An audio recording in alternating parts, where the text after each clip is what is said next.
Good morning, good afternoon, or good evening, whatever time it is that you're joining me for this video. Thanks once again for clicking on the PenBoyRoy Fountain Pen Review channel. The subject of today's video is the Esterbrook Popeye Fountain Pen.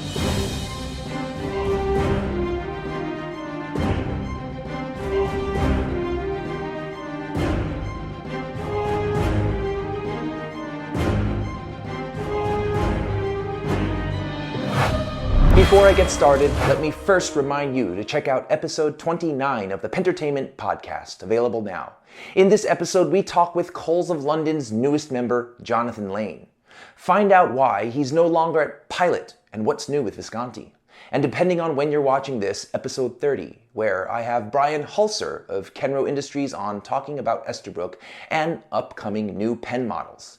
Just be forewarned, the podcast is not for children. You have been warned. I have been over the background information of Esterbrook several times in the past. So I'm just going to give you some background information on today's pen, the Popeye pen, and how it is this pen came to be and why it came to be. See, before the Esterbrook brand was acquired by Kenro Industries in the year 2018, the previous entity held the rights to the ever-iconic cartoon character Popeye. The brand at the time then began the production of the Popeye limited edition pens. There were 250 pens to be made. Shortly thereafter, the brand was then sold to Kenro Industries, and with the sale came the rights to Popeye, as well as the already in production Popeye pens. So, as discussed with my buddy Brian Hulser over at Kenro Industries on episode 30 of the Pentertainment podcast, rather than burn the pens, the brand decided to release the pen to satisfy fans and collectors of the iconic cartoon Popeye. Was this a mistake? Is this pen a good representation of the Esterbrook brand of the Kenro Industries era?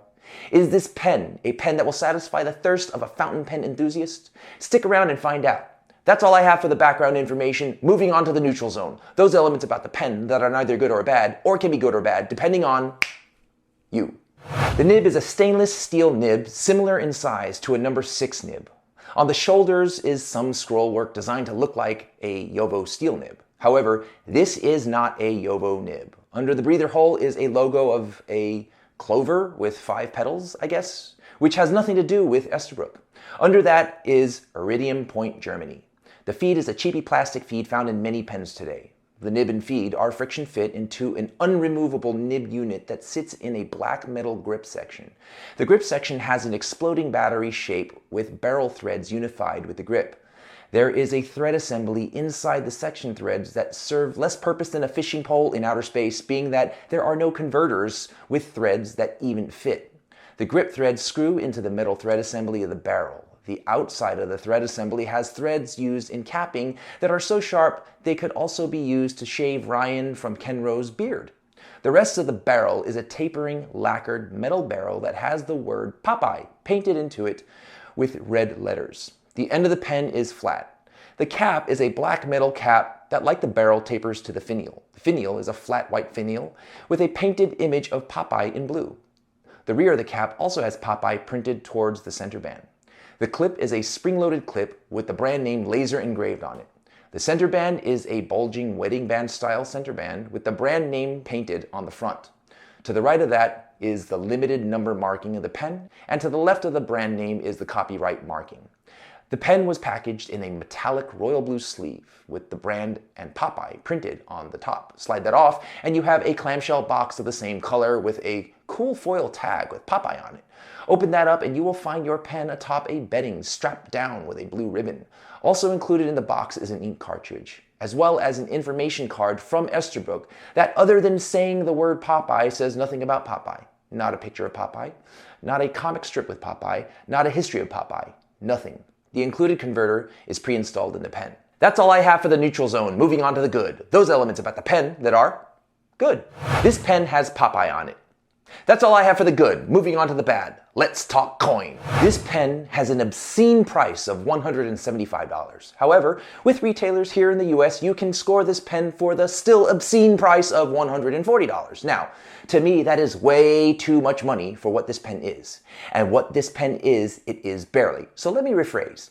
That to me is way too much money for what this pen isn't. What do I mean by that? Well, that's why we have the ugly. Those elements about the pen that should not be, but are. The way this pen wrote out of the box was terrible.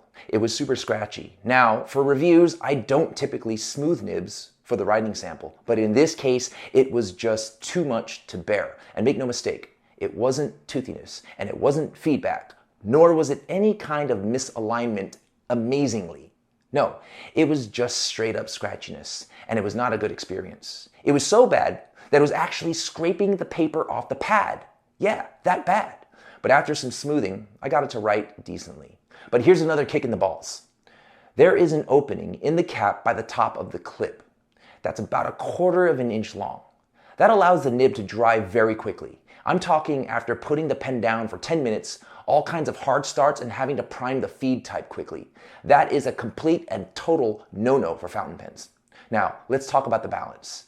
It's not too bad when posted, but I think that the preferable way of writing would be unposted. Overall, despite this pen being on the thicker and girthier side, the pen is very light. The build overall feels on par with the Jinhao 159. It even feels the same in the way it caps with how the sharp threads dig against the cheap plastic thread assembly inside the cap. When it comes to the aesthetics of the pen, well, just look at it. It's a freaking soda can with a nib. As I said before, the section has an exploding battery shape and makes an already thick pen feel even thicker. That's all I have for the ugly. It's high noon, decision-making time. Should you or should you not pull the trigger on the Esterbrook Popeye fountain pen? So this is where it sometimes sucks to be a reviewer, because I have nothing but love for my buddies over at Kenro Industries. And although Kenro is not responsible for the Popeye pen, as it was a pre-Kenro era concoction, it still falls under their brand name by virtue of the grandfather rule. So even though it's not a product that is representative of the Kenro guys, it's still their bag of crap. And I don't like being this harsh, especially being that Esterbrook is a sponsor of the Pentertainment podcast. Or maybe not anymore after today, but here goes anyway. Do not pull the trigger on the Esterbrook Popeye pen. It's a pen that was designed to be an ornament for the Popeye fan that will surely not even use the pen, rather place it on a display case and forget about it. Now, if this pen had been $24.99, I still would say to the fountain pen enthusiast not to pull the trigger, as it is a poorly designed pen that dries out unforgivably too quickly. It fails as a fountain pen, and whether it's $1 or $100 or $200, it's too much for what it is, rather for what it isn't. So to the guys at Kenro, Brian, Ryan, Carey, and Joel, I love you guys. You know I do. But this pen is a bag of sweat balls. Keep things like the SD, the Camden, and the new pens we spoke about on the Pentertainment podcast. Keep those coming. And for sure, abort any ideas like the atrocities that the Popeye pen is from ever happening again. This was my review of the Esterbrook Popeye fountain pen. I hope you found it helpful. Thanks again for watching. Love you guys. Be well, be safe.